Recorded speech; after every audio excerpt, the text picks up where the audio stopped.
দার্জিলিংয়ে আসার আগেই প্ল্যান করেছিলাম সুনিকে গ্লেনারিজে ট্রিট দেব। আগে থেকেই শুনেছিলাম এখানে ট্রিট না দিলে দার্জিলিংয়ের ট্রিপটাই নাকি অসম্পূর্ণ। তাই আগে থেকেই সবটা ঠিক করা ছিল। সত্যি বলতে জায়গাটার ডেকোরেশন একদম অসাধারণ। আমরা রুফটপের একদম কর্নারের টেবিলটা নিয়েছিলাম, যেখান থেকে মাউন্টেনের ভিউটা একদম পরিষ্কার দেখা যাচ্ছিল। পুরো ভাবটাই একদম আলাদা। অর্ডার করেছিলাম আমাদের পছন্দের ফিশ অ্যান্ড চিপস আর স্পাইসি চিকেন কাবাব। ফিশ অ্যান্ড চিপসটা আমার খুবই ভালো লেগেছে, কিন্তু চিকেন কাবাবের টেস্টটা একটু অ্যাভারেজ মনে হয়েছে। ভাবছিলাম প্রথমে কোনো প্ল্যাটার ট্রাই করব, কিন্তু খাবার নষ্ট হবার ভয় এগুলো অর্ডার করলাম, কারণ আমরা জানি দুজনের মধ্যে কেউই সেরকম খেতে পারি না। এর মধ্যেই তনুদি আমাদের সাথে জয়েন করলো আড্ডার খাওয়া দাওয়ায়। সময়টা একদম জমে গেছিল।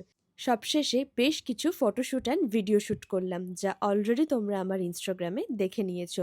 তারপর বেরিয়ে পড়লাম ম্যাল রোডের উদ্দেশ্যে, কারণ সেদিনই আমাদের দার্জিলিং থেকে বেরিয়ে লেপচা জগৎ যেতে হতো, তাই তাড়াহুড়ো তো একটু ছিলই। তবে আজ এইটুকুই।